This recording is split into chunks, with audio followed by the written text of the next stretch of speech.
your comments and any questions that you may have. You can see the Q&A box at the bottom of your screen. And just without much further ado, and before we do start, it's really, I'm very pleased to say that this is also an interactive webinar.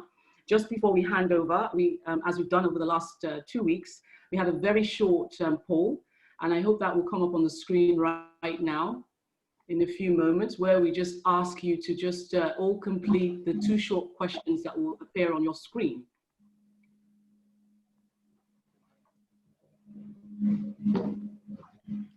Okay, and I take it you can all see that. It's just 2 short questions.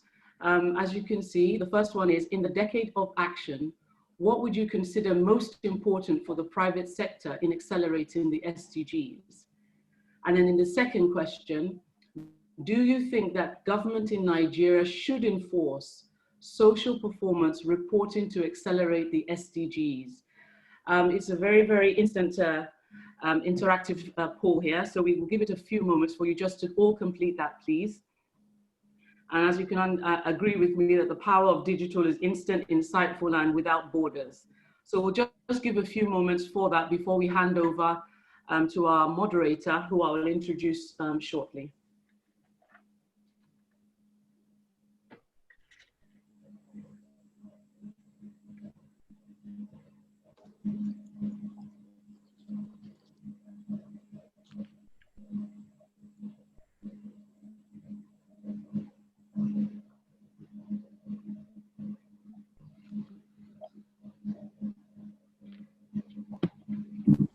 Okay, we should have the, brilliant.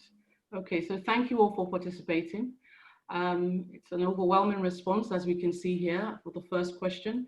In the decade of action, what would you consider most important to the private sector in accelerating the SDGs? An overwhelming response skewed to partnership and collaborative opportunities, 71%. And for the second one, it's just a little skew, 52% with regards to a gradual enforcement will be helpful. So thank you very much. I'm going to close this poll, and we certainly will revert to that as we start to put together our report of the entire 4-week webinar series.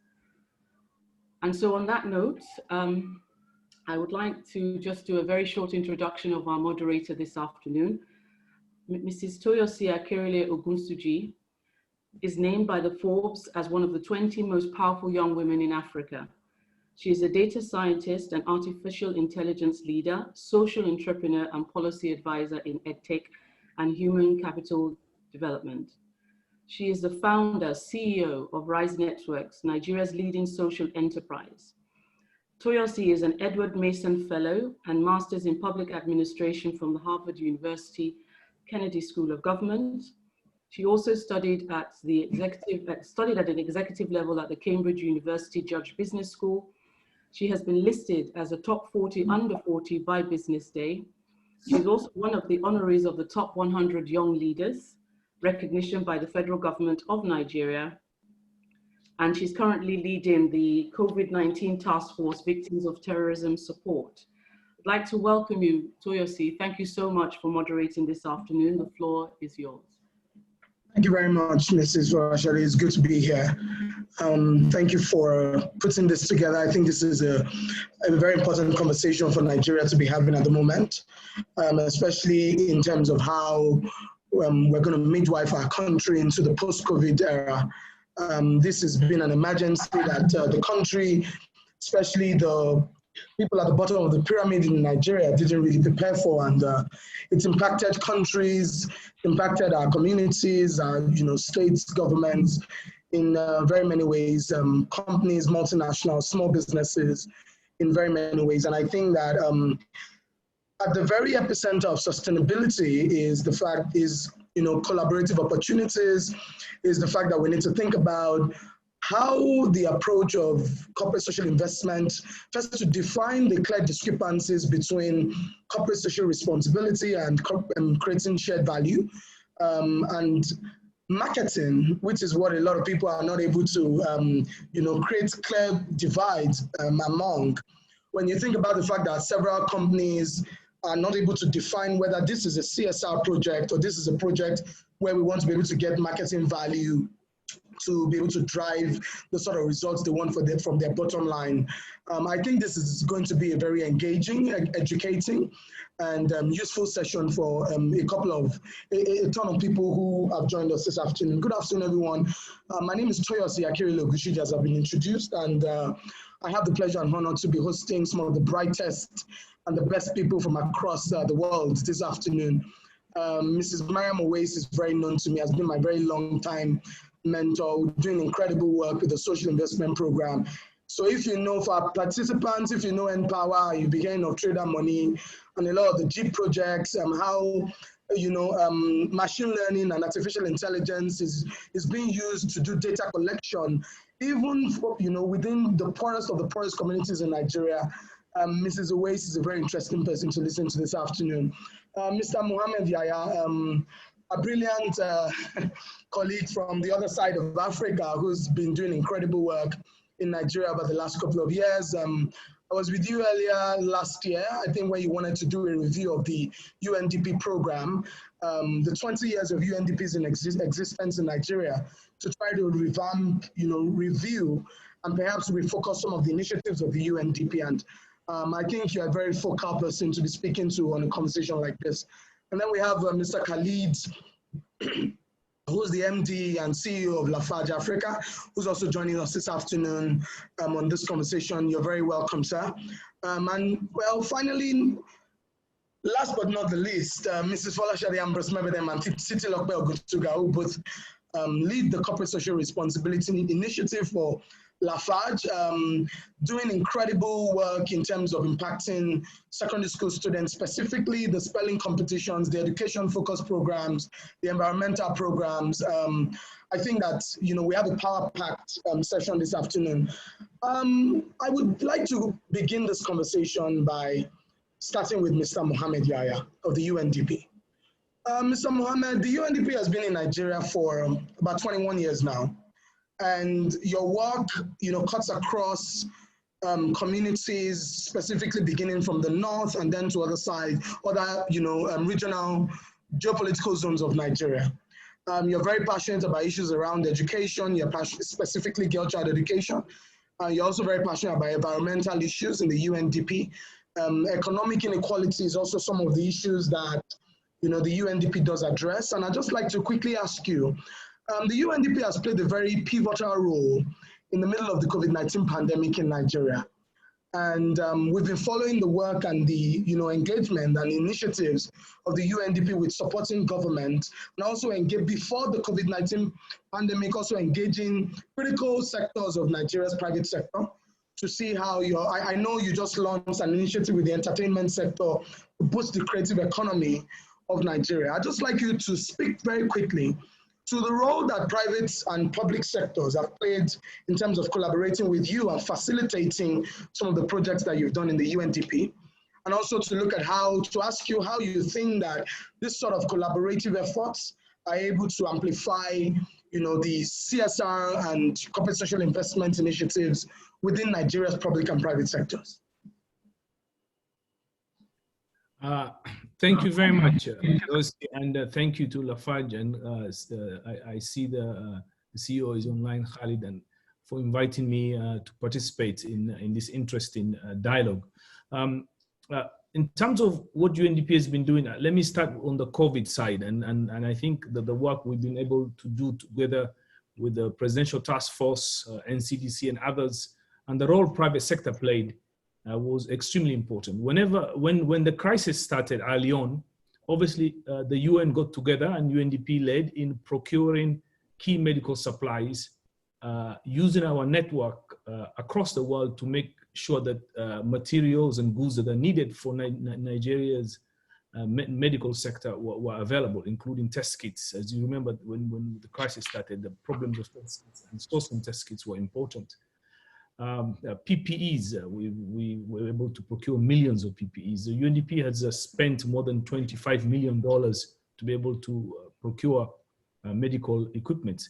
But to do that, we had to rely heavily on the private sector. It's really important to see how the private sector responded early on when the crisis started.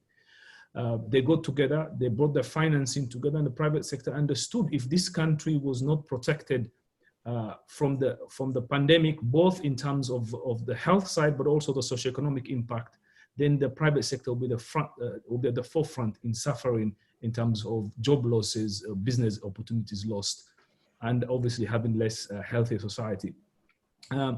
Just on the SDGs related to the question you asked, it's really important for the viewers to understand that the government, for example, did an analysis just before COVID, where President Buhari in the last General Assembly launched what they call the ISDG model. In that model, the government pointed out that Nigeria had a gap of about $350 billion in financing the SDGs. In it, 250 billion of that was private sector, was to be sourced from the private sector. The government sector, the public sector was about 100 billion. So the government itself recognizes that more than double the amount of money that is needed to achieve the SDGs have to be achieved through private sector and private enterprise. So essentially, you can't talk about SDGs in this country. You really can't talk about development or any form without a healthy, robust private sector playing an important role and being on the table. So they have been on the table on responding to the pandemic, but the post-pandemic, the role of the private sector will be even much more important, and UNDP will work across public and private sector to be able to support the country to achieve its goals. And if Nigeria doesn't achieve the goals, there is no SDGs in Africa. It's that simple.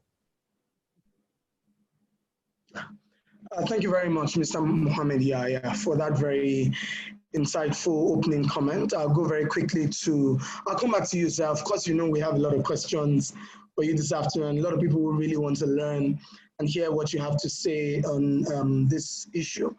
Mrs. Uwais, you've been at the very epicenter of this conversation. And I just wanted to,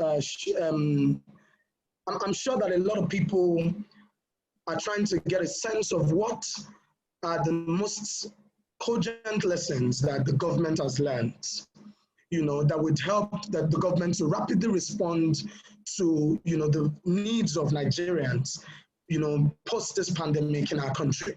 I'll give you an example, and I know you probably can relate with this. I'm the chairperson for the Victim Support Fund Presidential Committee, the Presidential Committee on Victim Support Fund COVID-19 Task Force between March and now. And even though I've been working on, in the Northeast extensively for the last 5 to 6 years, we've seen deep-seated, unimaginable levels of poverty between March and now, especially within the IDP camps and within those poor people in those environments, which, whom I know that some of the people that, the social investment programs that you head for the federal government does target. What would you say, Ma, the most significant lessons learned that going forward you believe would be helpful for the government to address these issues post the pandemic in alignment with the social, the SDGs of the United Nations? Thank you very much, ma'am. Thank you so much, Toyosi. Very generous introduction. And also to Lafarge for inviting me to be part of this conversation. And I agree, it's a very critical conversation to be had, and it's very timely in the sense that there's huge gaps that need to be filled, and there seems to be a lot of reliance on the public sector to do everything. So it gives us an opportunity to talk about how we can work collectively to resolve a lot of the issues, address a lot of the challenges that our people face. Now, when COVID-19 started, it was evident there were the public health, which was the immediate, go-to sector. The healthcare institutions were not equipped to be able to handle some of these issues, and obviously it just made it glaring that this is an opportunity for us to be able to upgrade and even address the quality of healthcare that we give in a lot of these, across our communities. And because the COVID pandemic came with its own peculiarities, being very contagious, or something you can catch very easily. I've seen a lot of teleconferencing facilities being provided in some of the government institutions supported by the private sector, which I think is very encouraging. But I must make the distinction between what was happening in the social investment programs and the palliatives that government has been giving. And there has been a register that's being developed for since 2015 across all the states, and it's growing steadily, and it's collating data driven by the states actually on the essential issues, the critical issues that we need to know about what our poor households are going through. And this is a process that has been there even before COVID, and it's necessary for us to have that kind of data, even so that we understand what the nuances are, the dynamics, and the challenges that these households are facing. So this data has size, it has gender, it has age, level of education, assets, the rural dwellings, all of that information. And the cash transfers are being given to people on that data. The IDP camps are more about humanitarian issues, and they were more to be focused on in terms, with the belief that they were going to be reintegrated into the community ultimately. So the humanitarian issues grew, they escalated under the pandemic. What we saw was the urban poor, which was not being part of the register initially, was a huge challenge. Because many people who were not in poverty were on the brink of, or who had jobs that just gave them a daily income, and not in the sense of extreme poverty that we have seen in many of the communities, now fell into poverty. So this was an added responsibility, and clearly, no doubt, a responsibility that the government had to undertake. So the 1 million rapid response register was needed to be done very fast so that we understand and target the appropriate communities, or the appropriate homes actually need the support that was providing. And what we also was that there needed to be a rapid plan for addressing a lot of the challenges that were emerging. And so the vice president chaired a committee to come up with an economic sustainability plan just for 1 year. And that has addressed a number of factors across the country, across the sectors.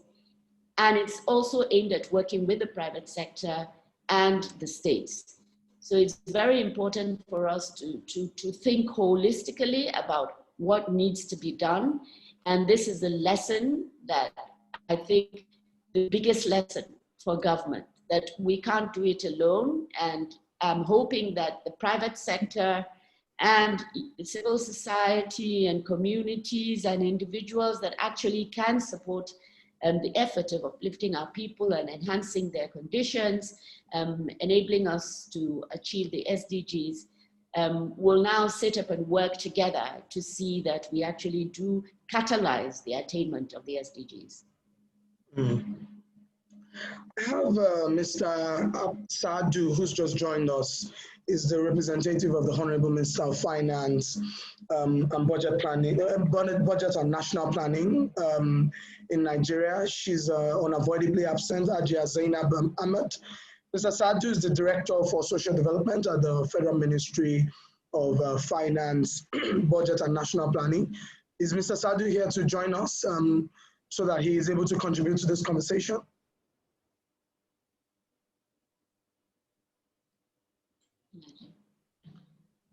Well, while we're probably waiting for Mr. Sadu to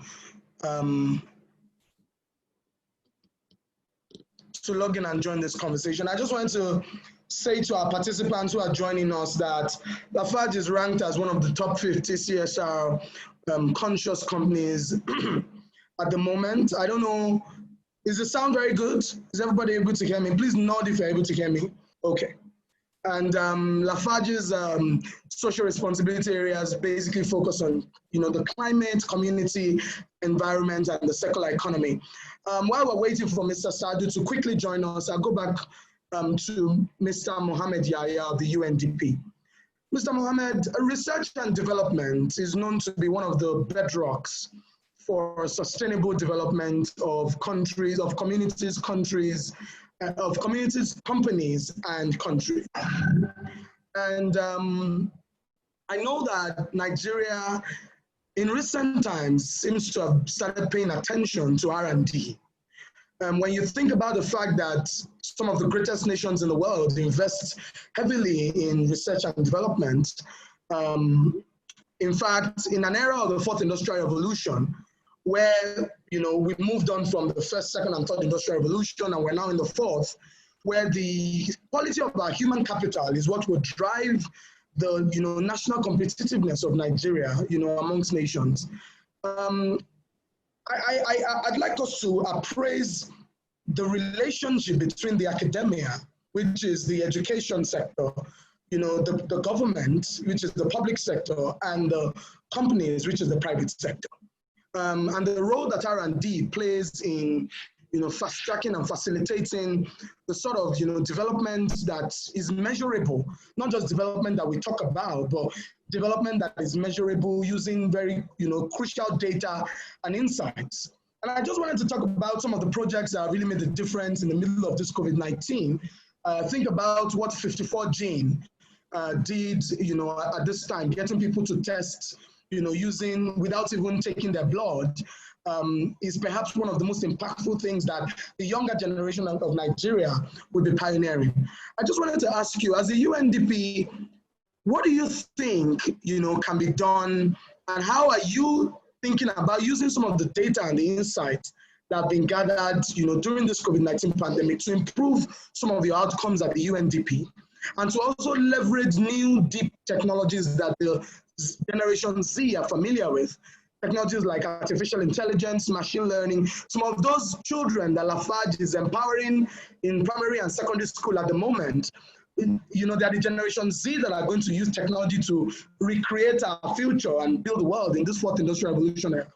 I wanted to ask you what role you think that the data and the insights you've gathered and your intelligence gathering at this time what role do you think they'll play in helping the UNDP to facilitate, social investments, sustainable development within the scope of the 17 SDGs?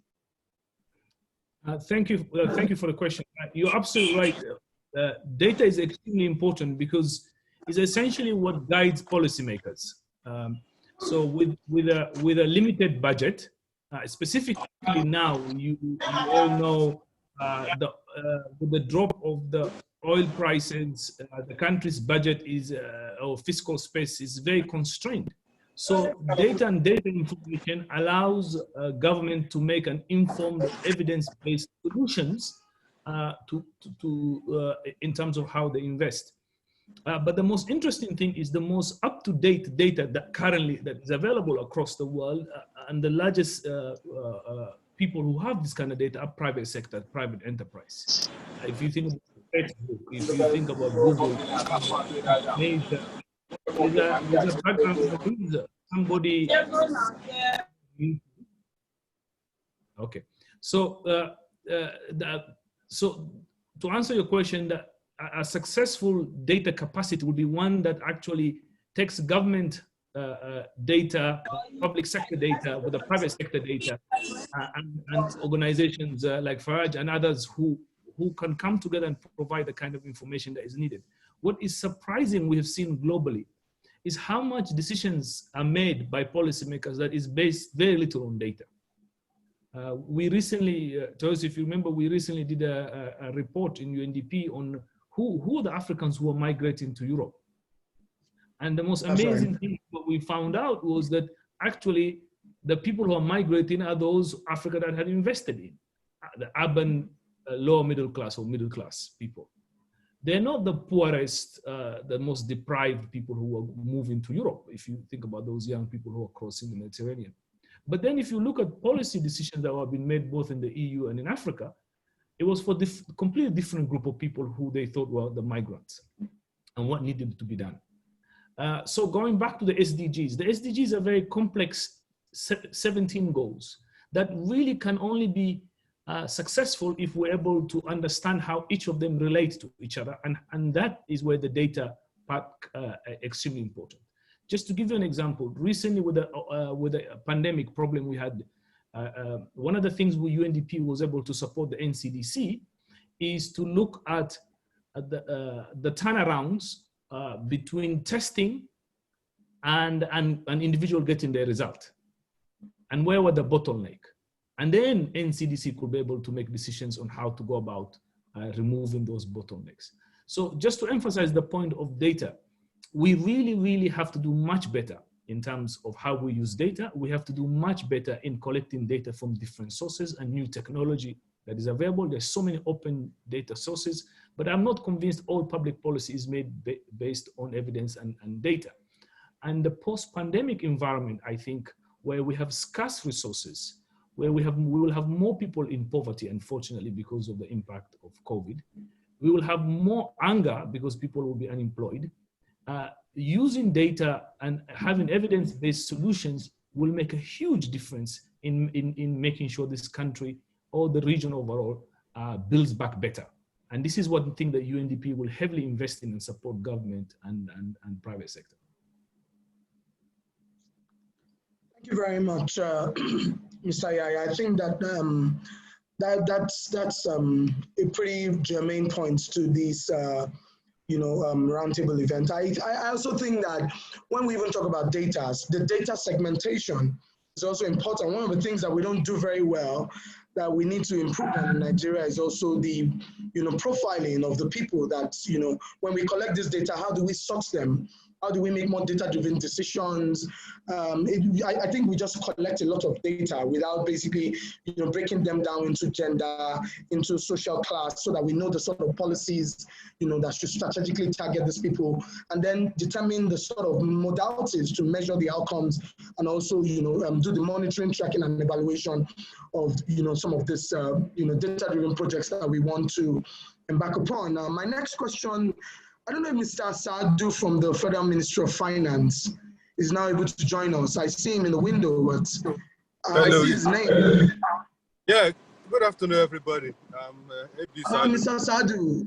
Yes. Very, very good. We can hear your face, but we can't see your voice. Yes. Good afternoon, please. Maybe Sadu representing the Minister of Finance, Budget and National Planning. Yes, good afternoon, Mr. Sadu. We've been doing, this conversation is focusing on corporate social investment and creating shared value, and how they intersect with national development and what's the way forward. And as you know, finance, budget, and national planning is very crucial to the development of any nation. In fact, Mr. Yaya just made a very good point about data and the post-pandemic environment within Nigeria. And I don't mean to rush you, but we missed you, and we want to hear a lot about what you have to tell us this afternoon. So I just want you lead the social development, department. You are the director of social development at the Federal Ministry of Finance. And I just wanted to ask you, sir, what sort of digital technologies do you think have the potential, for driving a new level of value for everyone, whether they belong to the private sector, the public sector, or they're even in the social sector? How do you think that we can drive, a level of inclusion, from the people at the bottom of the pyramid to the people who are in the middle class? If you go on social media, you'd see that a lot of people are constantly analyzing that the middle class in Nigeria is disappearing. And so, we want to talk about the unequal concentration of power and wealth and social instability. What do you think for you as the Ministry of Finance, in the context of, taking into account the varying, digital technologies in Nigeria? How do you think, and how do you plan to address, some of the economic inequalities, that currently bedevil Nigeria at the moment. Thank you very much, Mr. Sadu. Sorry,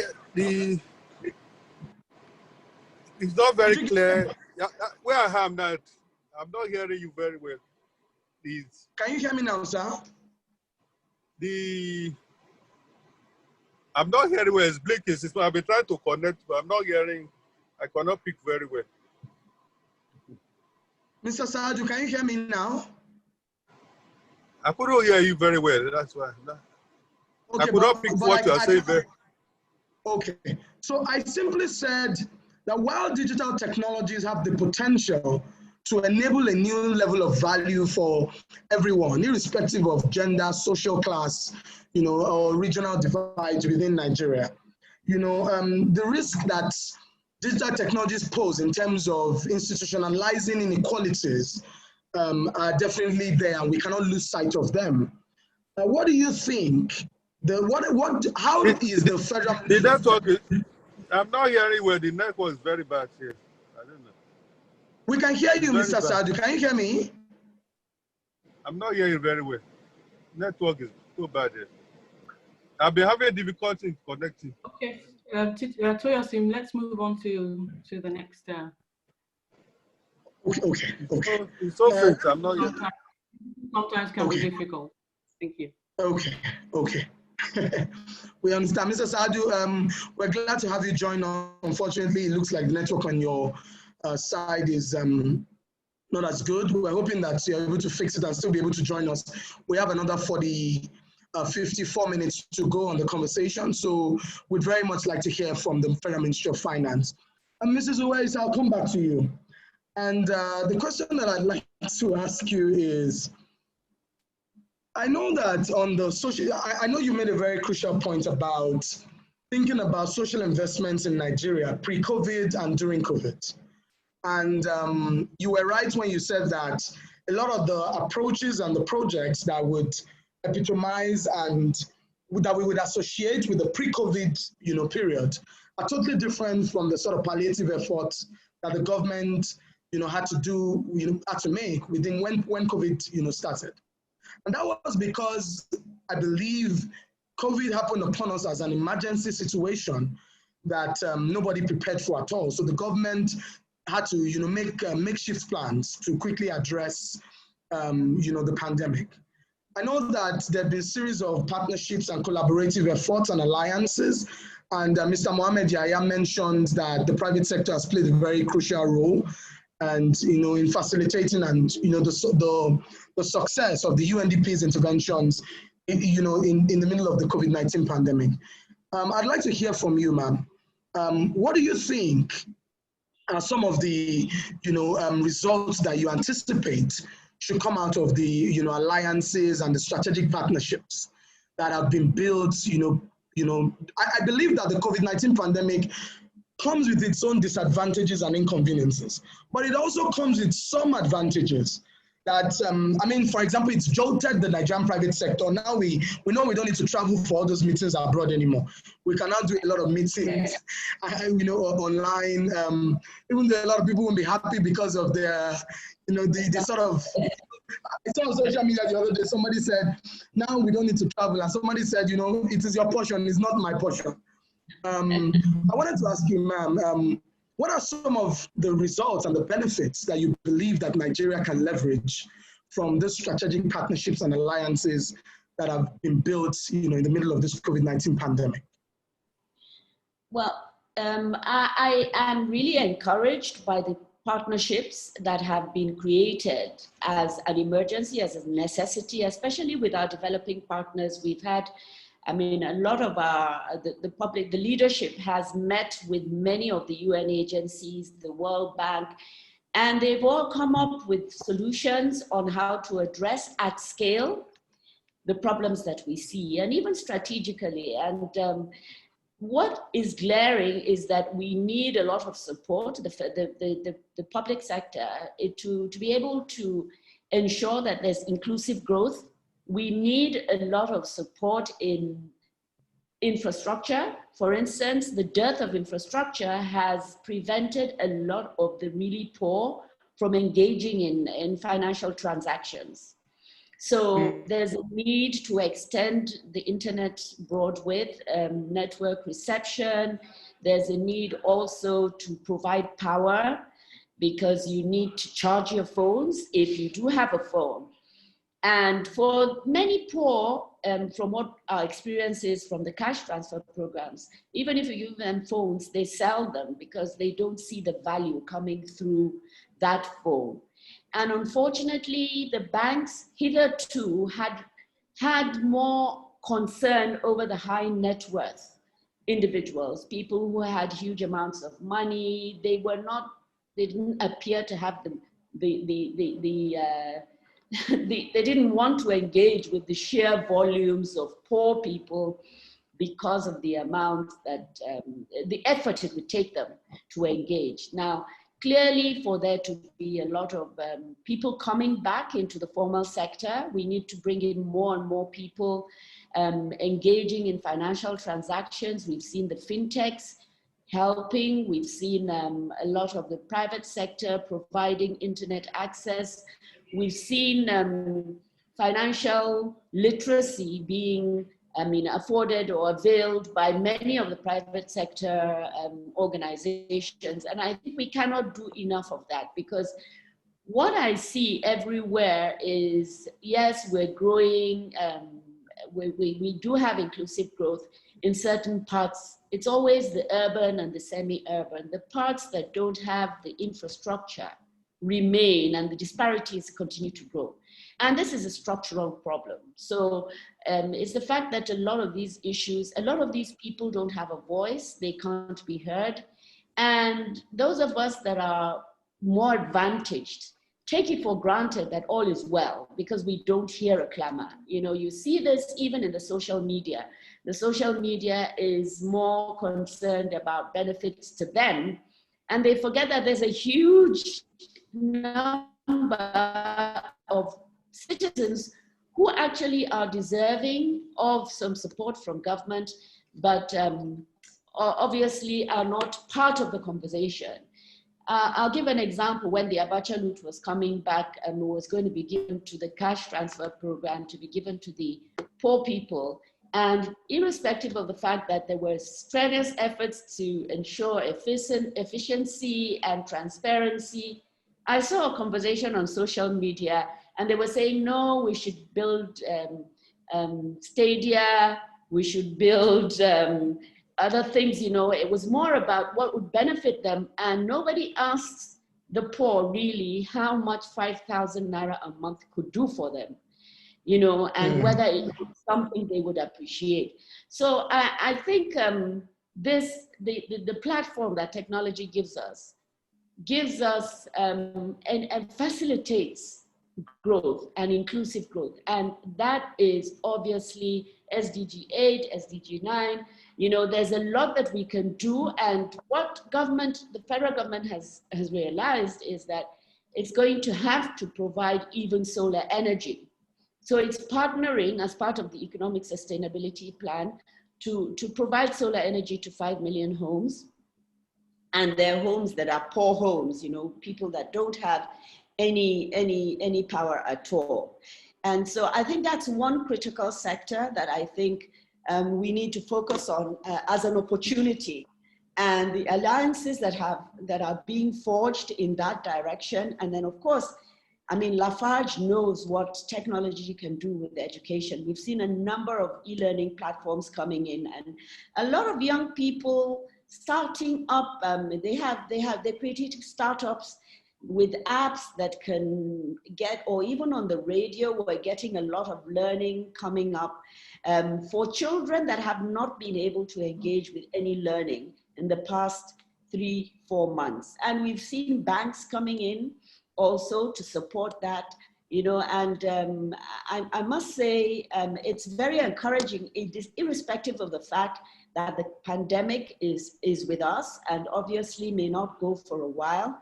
I think we're learning to adjust to the fact to understand what we need to protect ourselves but we also need to reach out and engage one another to be able to attain the SDGs. And I'm talking about all the SDGs here. You know, there's just, I'm not going through all of them, but there are a number of partnerships that have been very encouraging, and I think this is the way to go. Thank you very much, Mrs. Uwais.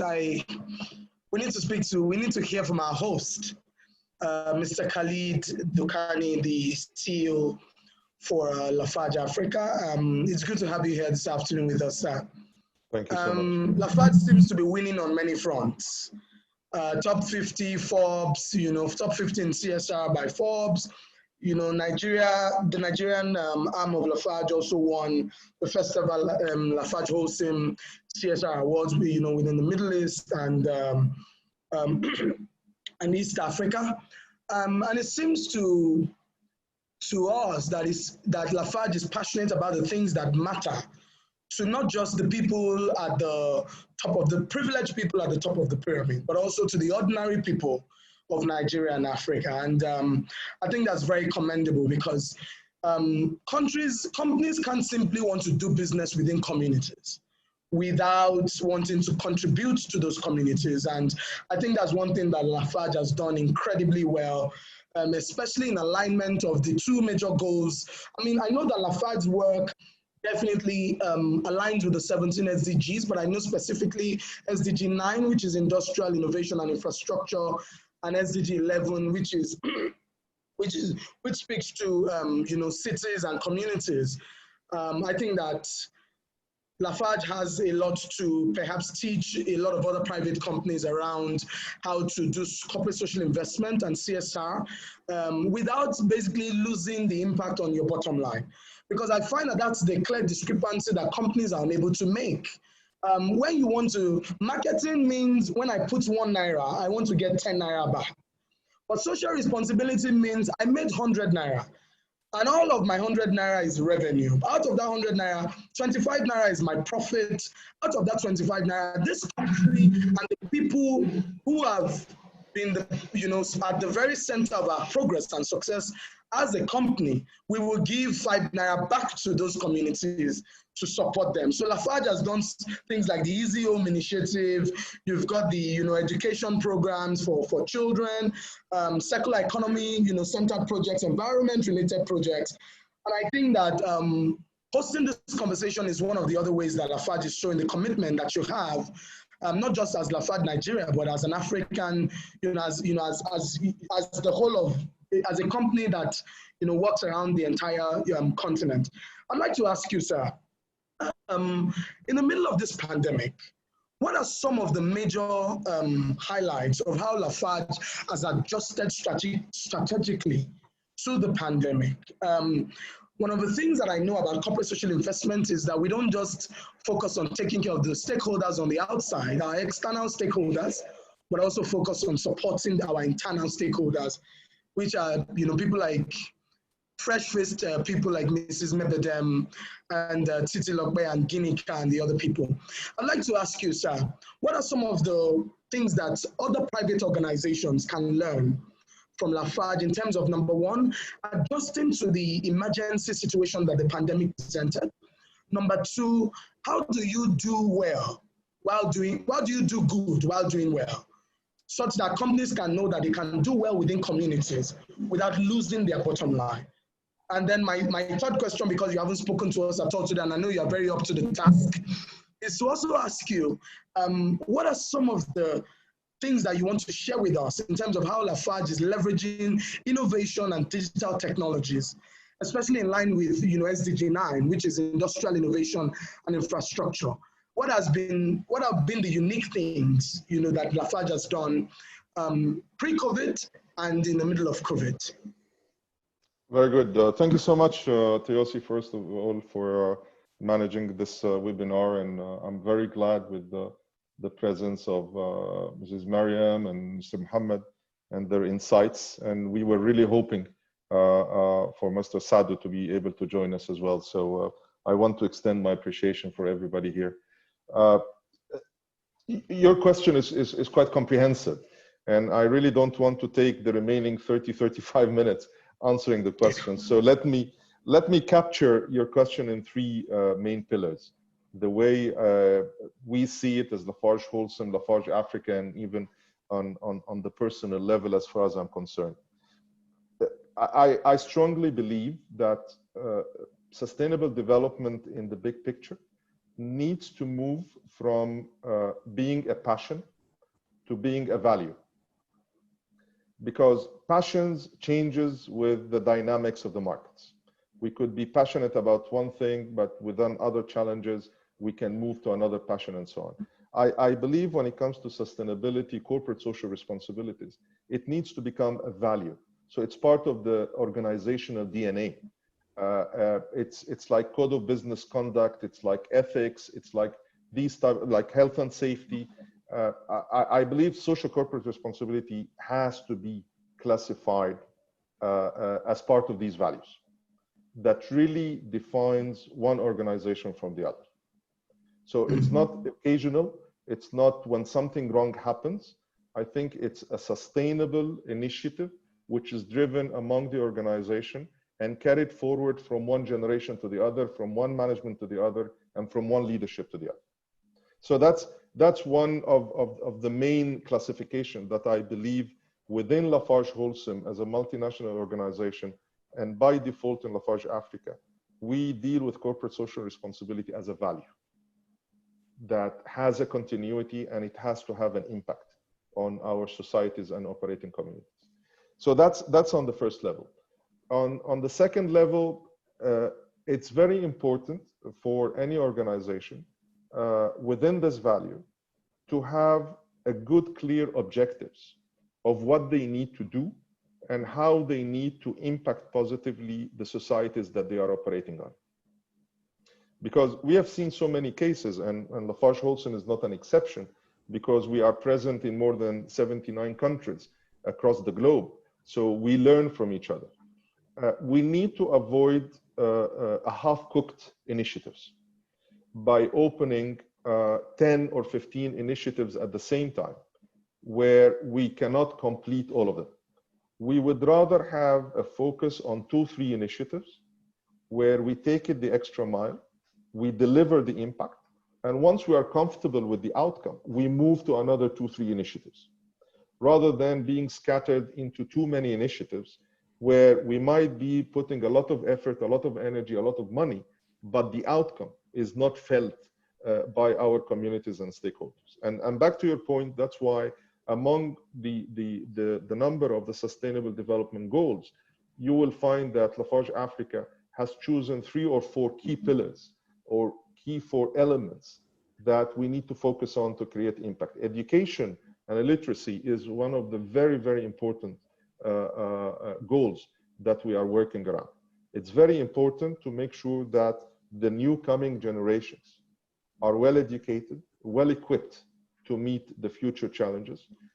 Raising a new generation who's healthy and educated is one of the big elements of sustainability of any society and any country and any organization.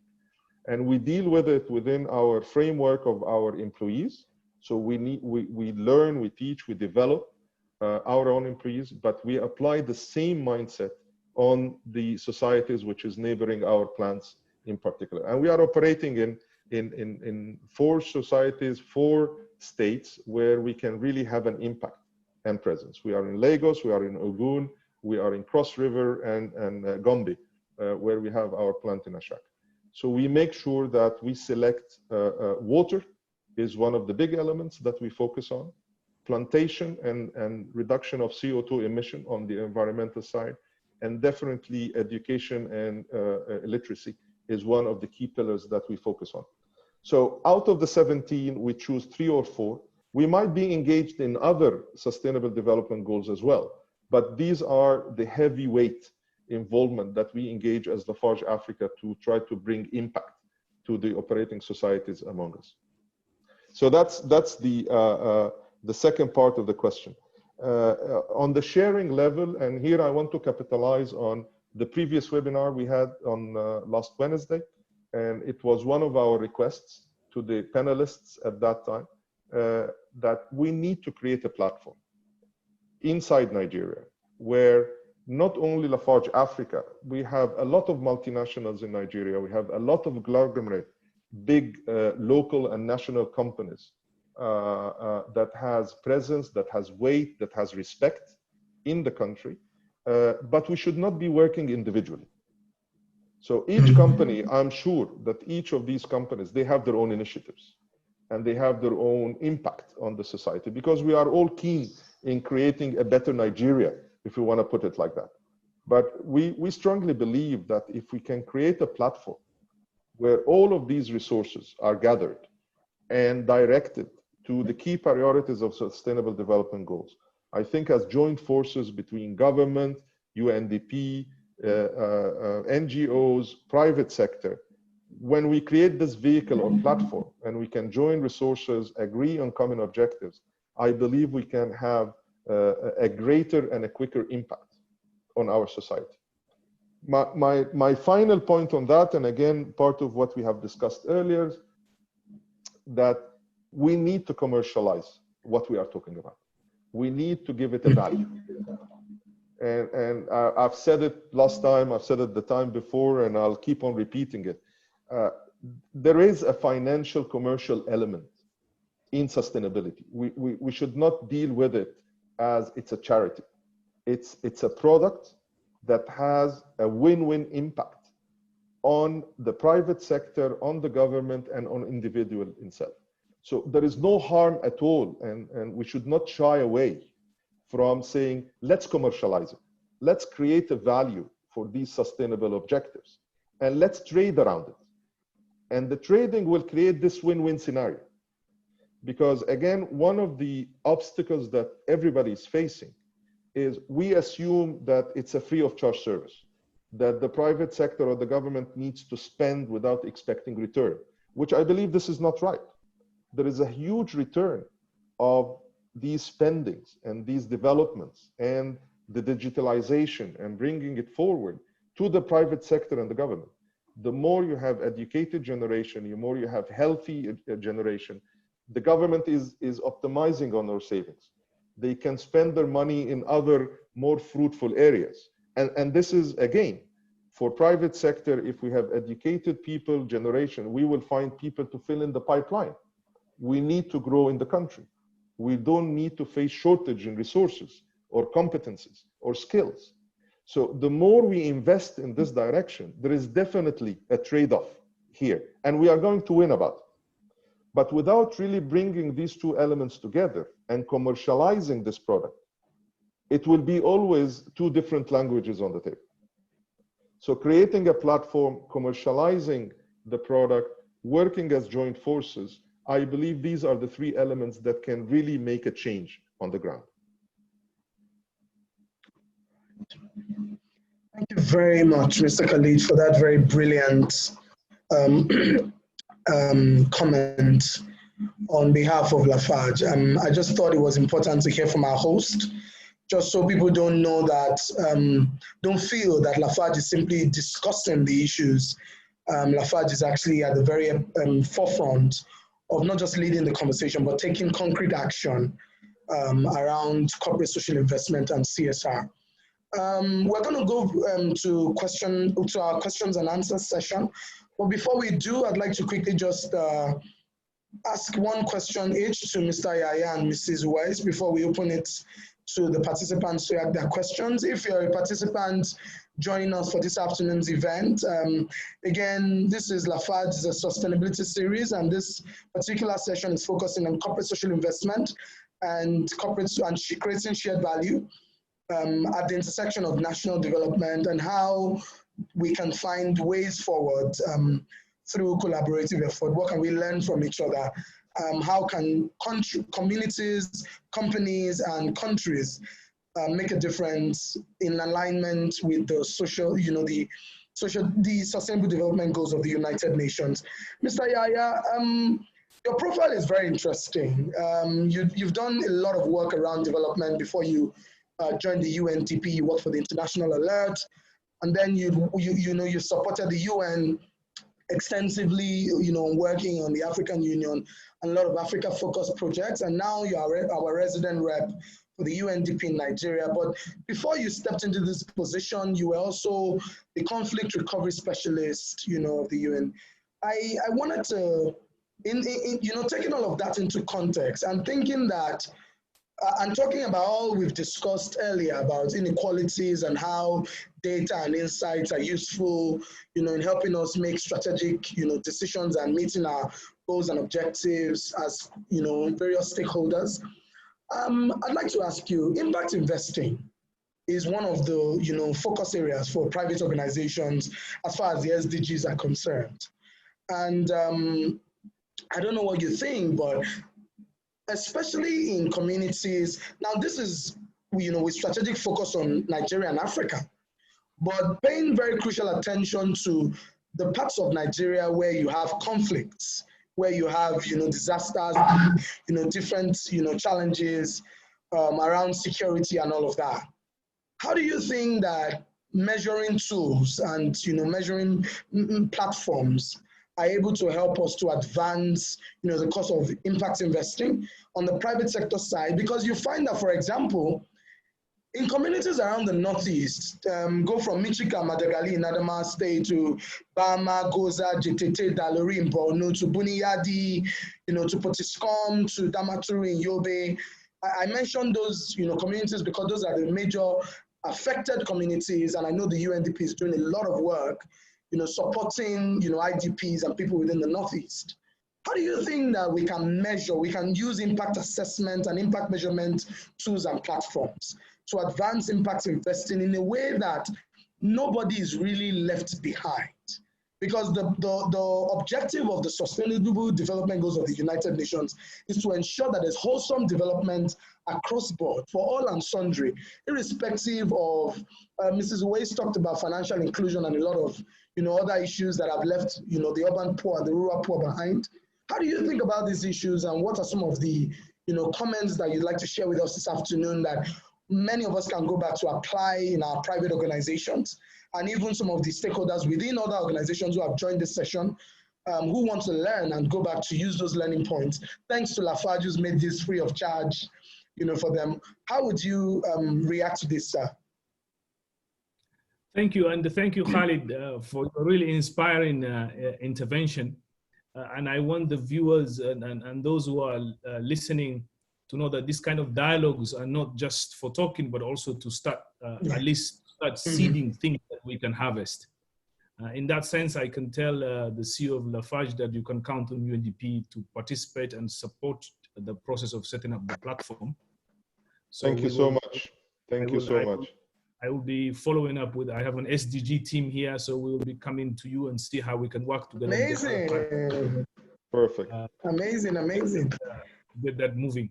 I've worked, you're right, I worked in many conflict-affected countries before I came here, in Afghanistan and in Liberia and other places. And for me, this is why I like the concept of shared values that Khalid spoke about, because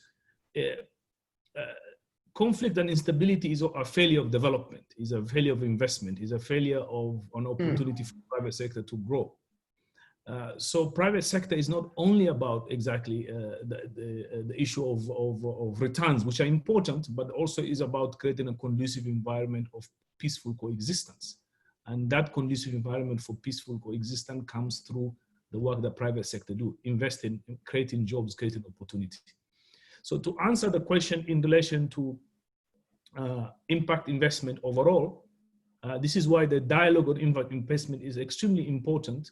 And for me, COVID and the problems that are related to COVID is also an opportunity of how business works in a different environment.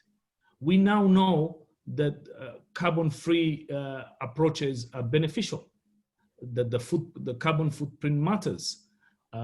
Local content matters. So we know all these things. And I think in a post-COVID environment, the opportunity to even do better in the context of sustainability and SDGs can be nothing but a win-win. And I think this is what the discussion here and what is coming up is important. In the Northeast, one of the fundamental problems, this is a cyclical problem with the conflict problems, is conducive environment for investment is much more difficult. So businesses will have to take even much more risk because of the security problems. And this is one of the things, if you talk to the governor, Zulum in Borno, he's extremely committed and working with the military and others to create that conducive environment for sustainable development. You will see that they've invested a lot around creating a pathway for sustainable development. But the security part is still extremely challenging, which makes it much more difficult in terms of to attract investors. But from a UNDP side, quickly just to say, we are working with the Ministry of Finance and the government of Nigeria on what we call the global approach on INFF, is integrated financing for the SDGs. So we are looking at where are the gaps for SDG financing in this country. And one of the most interesting part within that context is what we call SDG investor mapping. So what we're doing now, working with the ministry and the government, is to look at where opportunities for investment are in the country that will accelerate the achievement of the SDGs. And this is some of the things that we think are going to be extremely important. There are many investors, both in Nigeria and outside Nigeria, that are not necessarily have all the information around where opportunities they can contribute while making returns, but also creating development outcomes to achieve the SDGs. So we are committed to work on that. We will be having this investor mapping coming up this year, working closely under the leadership of Honorable Minister Zainab, the Minister of Finance, and others, to be able to encourage the entire push. Just to give you a quick, apart from the investment mapping, we have a global initiative on business call to action. We have initiatives, a global initiative of business for gender equality platform. There's many platforms that exist globally, and we want to be able to bring them here. Just to finish by saying that from our side, we're committed, and we are in terms of getting this country across the line SDGs. We have 10 years, and exactly during crisis, if you look at the history of crisis, it's during crisis where countries leapfrog. It's during crisis where reforms are done.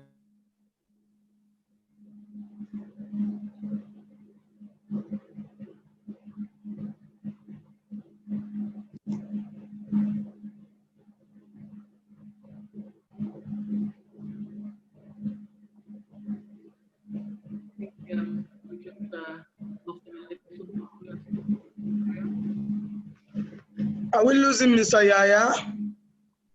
Yes. Is he frozen? Yes, I think we. Yes, he's frozen. But I think he was round. I'm sure. Yeah, but I'm sure he'll join us. Our participants, we want to hear from you. If you have any questions for any of the panelists, please do drop them in the box. I already have one that I'm going to. I think that one is directed at all the panelists, but I just wanted to quickly speak to Mrs. Uwais before I go to the questions. While I'm waiting for the participants to drop their questions, we have exactly 22 minutes to the end of the session, and I'm hoping that we can take as many questions as possible. Very, very short, sharp, precise, concise, in a way that we take very critical learning points away. Mrs. Uwais, you are a lawyer, and you've done a lot around human rights activism. I know you also served on the Presidential Advisory Council on for Northern Nigeria's reconciliation, security, and healing in the past government. I'd like to ask you, what are some of the formal mechanisms that have been put in place to ensure a more participatory approach, in terms of creating shared value post, COVID-19? Because COVID-19 is very much here, as you mentioned, but we want to be able to leave our, well, Mr. Yaya is back. We lost you you froze for a moment, sir, and we were wondering, but we're glad to have you, join us again. I'd come back to you. I'm wielding all my powers this afternoon, if you don't mind, sir. I'm already in the middle of asking Mrs. Uwais a question. Please let her quickly answer. I'll let you quickly round up, and then we'll go to the questions and answer session, because we want to also make this, very interactive and engaging. So we want our participants to contribute. Please ask questions. Don't just join us. We want to be able to say that by the next session, you've taken your learning points from this session and applied it in your organization, and you're already making a difference. So please do ask questions. Mrs. Uwais, I wanted to ask you, you know a lot about reconciliation, security, and healing. And you're a lawyer whose, cognate experience centers around human rights, activism, and now social investment. So we know that in the middle of all this, and I watched one of your videos where you talked about the fact that somebody had asked you for the data of the beneficiaries in, some of the social investment programs, and you had referred to a particular portion of the, FOI Act, stating that you cannot give out the information of beneficiaries without their consent. And so I thought that was crucial because I'm a lawyer too, and I can relate to the fact that you don't want to dehumanize, poor people by simply just giving out the information to people because you want to come across as transparent. There are many other ways that you can share information without violating, legal procedures and processes.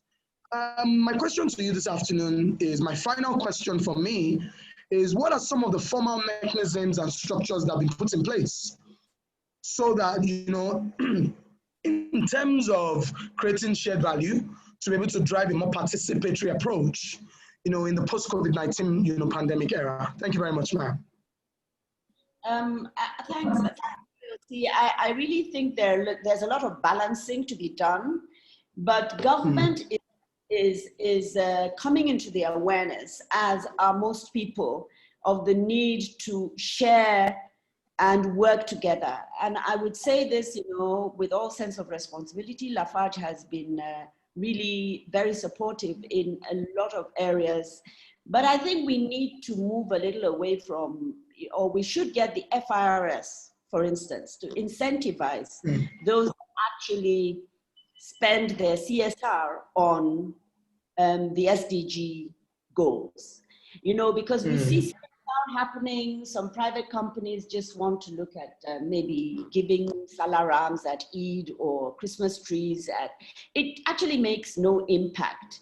So there's a lot of awareness to come before people really understand how wide the disparities are and how dire the needs are for us to be able to close the gaps and address human capital indices that, of course, the SDGs represent. I belong to a task force that's working on impact investing. There's an impact investing foundation that's trying to get itself together. And a survey was done. And one of the critical things that they pointed out was the lack of awareness of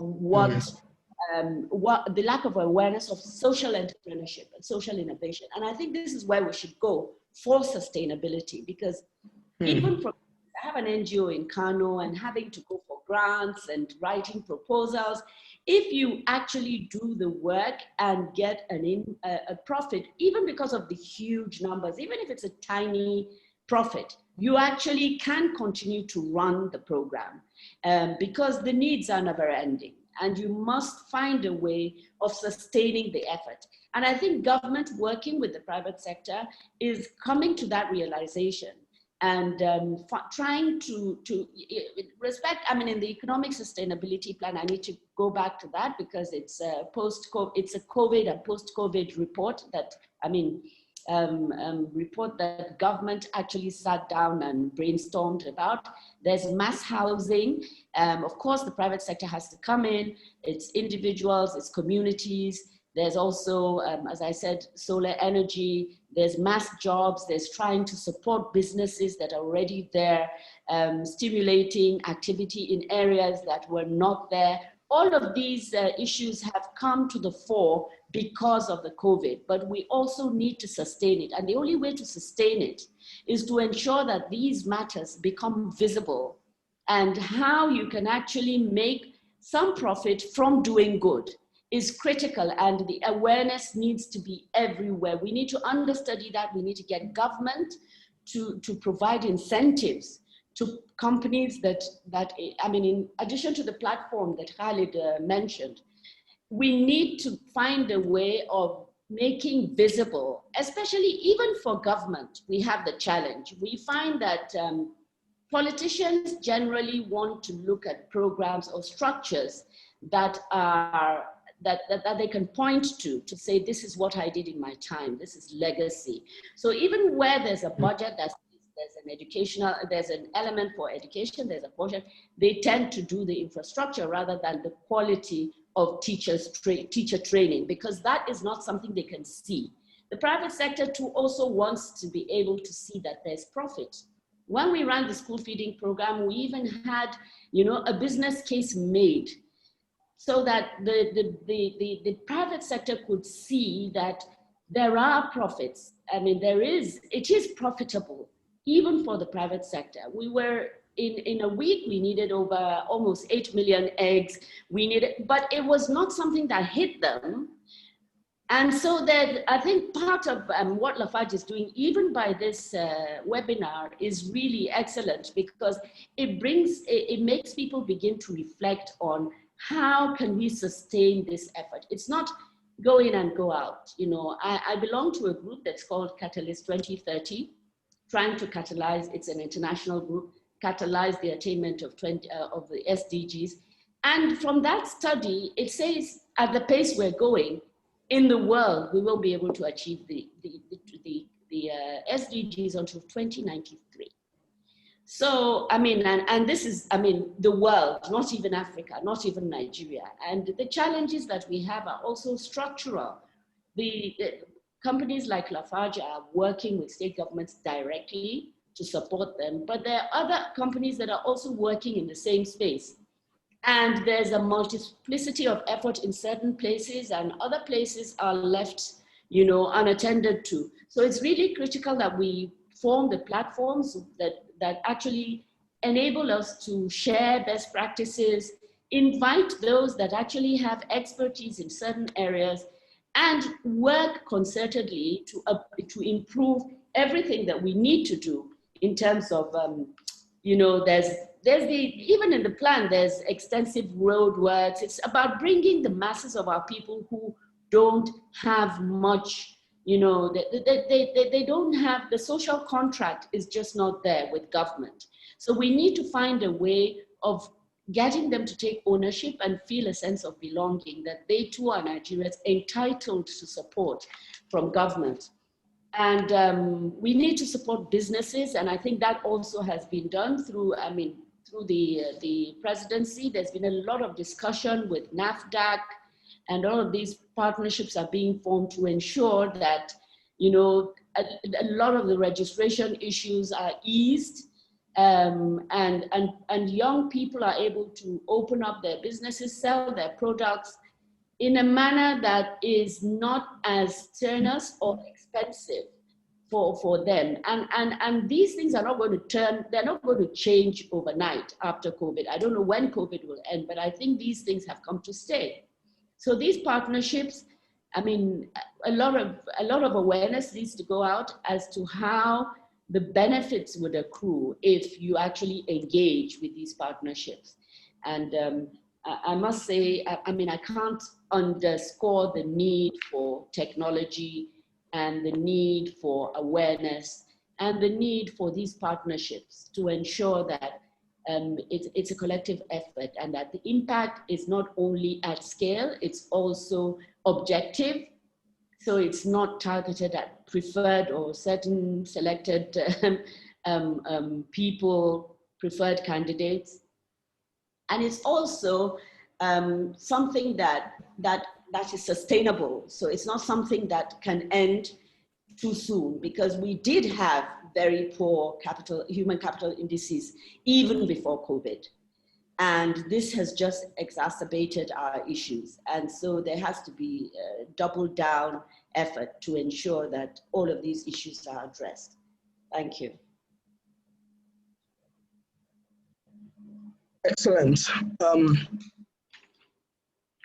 I think that we've got exactly 11 minutes. I'm going to take the 1 minute on top and ask Mr. Mohammed Yahya to please quickly give us some of those inspiring shots that you typically share in sessions like this. You were saying something, sir, before thunderstruck, and then you froze, and we missed you for a moment. I just wanted to get you to continue that conversation. But I was making notes from some of the things you were saying, sir. Please go on, sir. Yeah, so I was flowing, so I have no idea where I was cut off. But I'm just going to say, I'm just going to finish by saying, really, we should see COVID as an opportunity for transformation, and we should see COVID as an opportunity to reimagine our future. COVID has merely exposed our deep pre-existing conditions, be it inequality, be it inequality in access to health, be it problems around access to basic amenities. Mariam mentioned the issue of the urban poor. There's a huge exposure that our ability to support those in urban areas who need support. So there's a lot of things that COVID has exposed, and there's also a lot of problems that COVID has brought to bear. But I am a strong believer that it's only through crisis that we reimagine a better future, and this is the time. Nigeria has a strong and a short window to be able to undertake a transformative pathway, and I'm confident the private sector and the government will be taking advantage of that, and we will be there to support it. Thank you very, very much, Mr. Yaya. We've got exactly 10 minutes to the end of this very engaging, empowering session. We've got 12 questions in 10 minutes. The first question is from Obaro Osubele.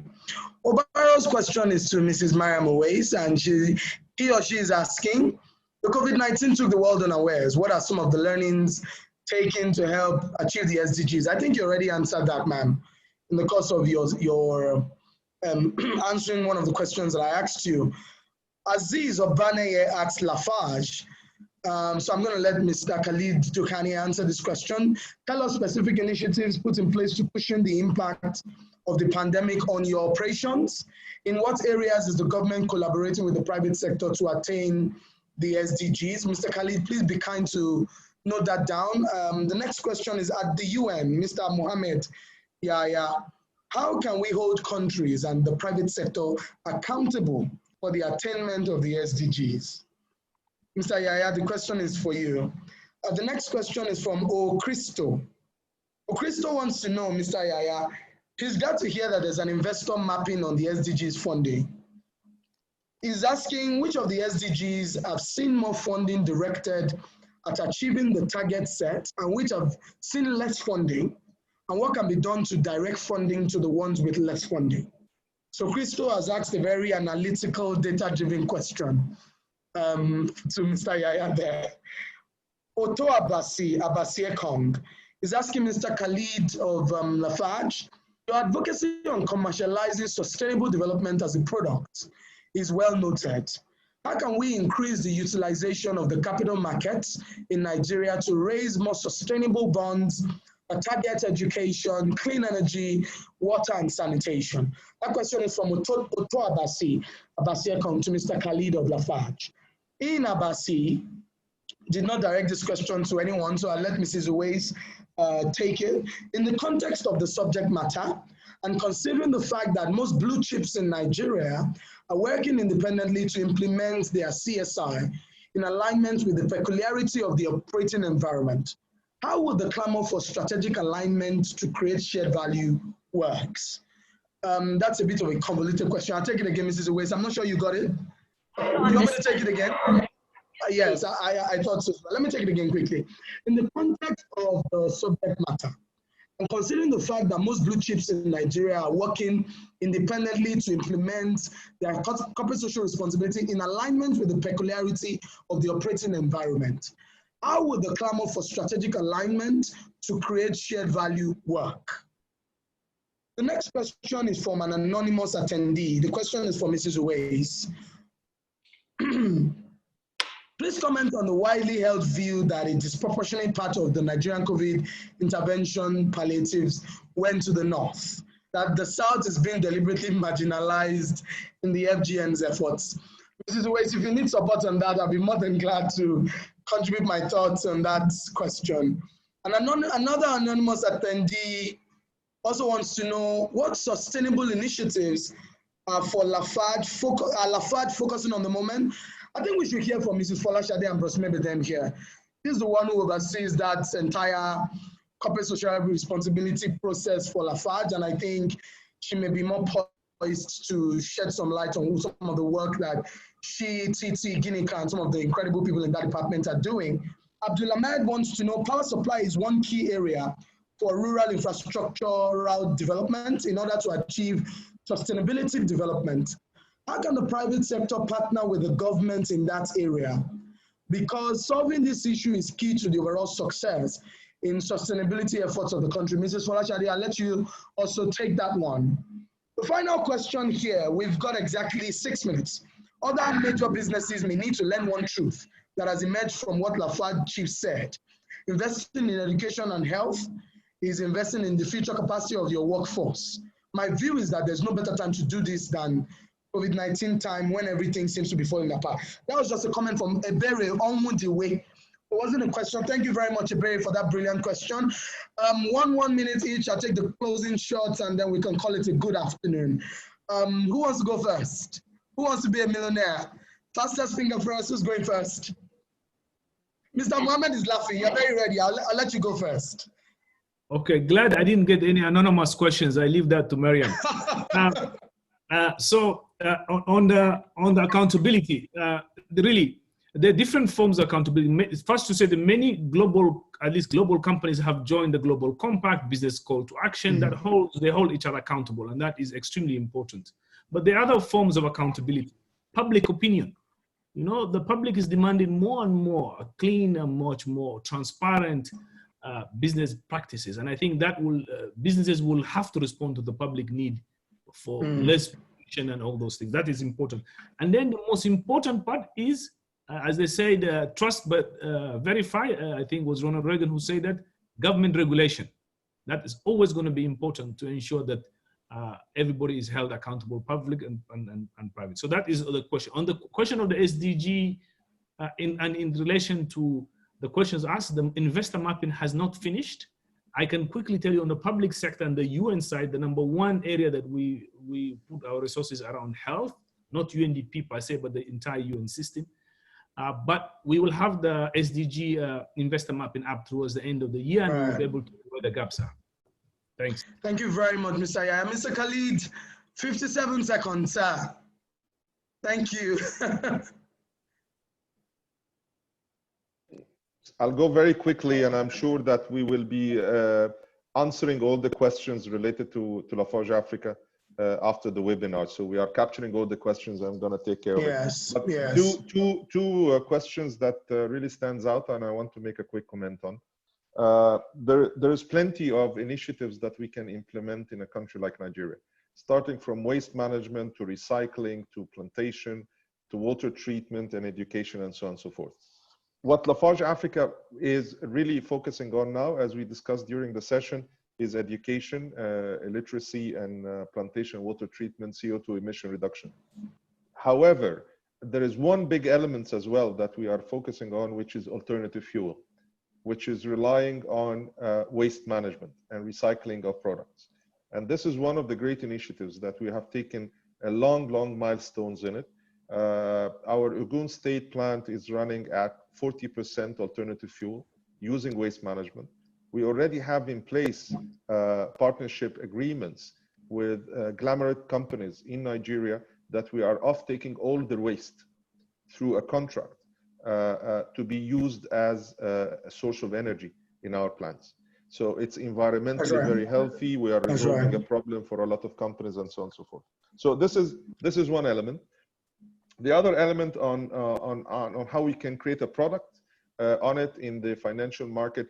I'm not an expert, but I think we can learn a lot from the CO2 tickets in Europe, and there could be some sort of a model that it can be packaged in a product that companies can exchange vis-a-vis, and what Ms. Mariam has mentioned earlier, dealing with the IFRS regulation, dealing with the taxes, that we can positively discriminate on tax basis the companies that can help improve sustainable development initiatives. So that's for me. Thank you very much, Mr. Khalid. Thank you so much, sir. Mrs. Folashade Ambrose Mebedem, what sustainability initiatives is Lafarge focusing at the moment? Well, obviously, we have our overarching CSR strategy that we're focusing on, but the COVID one is obviously top of mind and very, very important right now. We committed a 500 million fund towards that and have impacted and worked with the state governments across all the locations in which we operate. And obviously, health and safety is at the helm of that. And we've done a lot in that regard. And as our CEO mentioned, we'll definitely also be coming back with further details. And it's all, something that we're going to be sharing accordingly as well. Thank you. All right. Thank you so much, ma'am. Thank you. Mrs. Uwais, you have the final word. Just to add to Mr. Khalid's, it's possible for us to develop a social bond if we focus on it. We've already had a number of green bonds that have been very successful. So I think that's also an avenue. We could do crowdfunding. There are a lot of opportunities out there that we can engage with to raise funds. But in respect of, just to speak to the question that was asked me, on blue chips. Blue chips always work with, should be interested in youth. In farming, it's a huge space. You could work on, there could be a collaboration on how to improve the value chain. There's so many parts that need to come together to support the farmer to do much better. There's such generic issues that I think stability and security across the country. So it's not like you just focus on your work, focus on impacts on your community and what gives a lot of support to the people around you so that it can really support your own business. It can have a selfish element, supporting other people to be able to at least dignify their lives.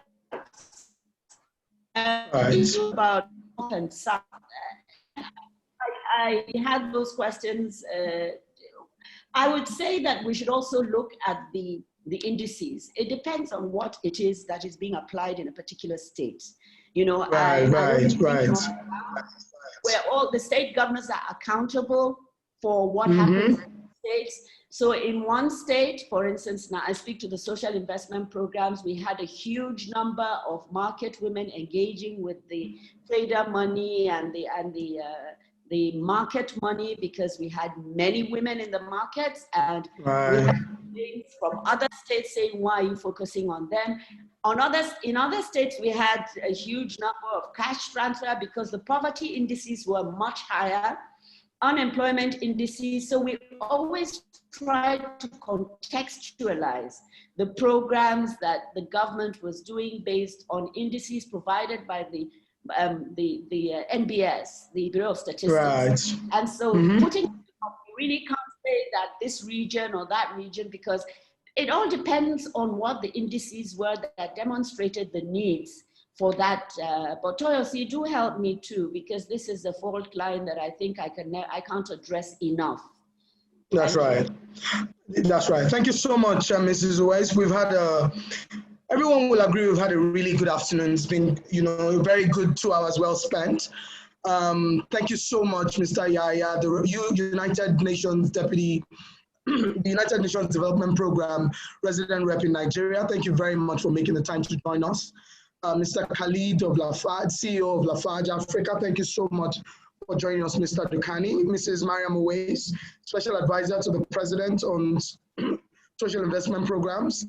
Thank you so much for joining us this afternoon. Mrs. Folashade Ambosmabedem, Titi Lokpe Oguntuga, Ginika Frank of Lafarge. Thank you so much for facilitating the Sustainability webinar series by Lafarge, which is majorly focusing on ensuring that we highlight policies, initiatives, interventions, partnerships, and opportunities with an overall objective to leverage all resources, including physical and mental, in a way that ensures that Nigeria is deliberate about the achievements of the Sustainable Development Goals within the next 10 years. Last but not the least, the most important people this afternoon are participants who joined us from all over Nigeria, Africa, and the world to be part of this conversation. We're very grateful. We've had a very good session. Mrs. Uwais spoke about the importance of awareness, sustainability mindset on the side of the government so that there's continuity in projects, government after government. She talked about the incentives importance of incentives by government agencies like FIRS, so supporting businesses that especially putting money down in the middle of emergency situations like Lafarge that has already put 500 million down on this on the pandemic. Mr. Yaya spoke extensively about the importance of data frameworks and using it to do make strategic decisions on the side of research, on the side of policymakers, private sector. He also talked about the importance of the intersection of the work of the academia and the private sector and the government. He talked about the importance of digital technologies. If you didn't hear him at the end, he talked about the fact that the SDG mapping for around the impact of investments of the private sector. There will be an app that the UNDP will release very shortly. He also talked about scalability in terms of some of the impact investments that the private sector is making. He made a commitment to Lafarge here and now that the UNDP would be partnering with Lafarge to extend some of the social responsibility initiatives of Lafarge. And I think so far, just because of time, we may not be able to go beyond now, but I think that we've had a very incredible session this afternoon. Thank you so much to everyone. I'm hoping that all of us can follow Lafarge Africa on Twitter, Instagram, LinkedIn, and Facebook, and we can continue this conversation. If there are questions you're trying to ask, I'm sure that Lafarge would be more than happy to engage you via their social media platforms. My name is Toyosi Akere-Logushiji, and I'm glad to have moderated this session. Thank you very much to Lafarge for the opportunity, and I hope that this continues to happen, during this COVID and beyond COVID. Thank you very much. Good afternoon and goodbye. Thank you. Thank you.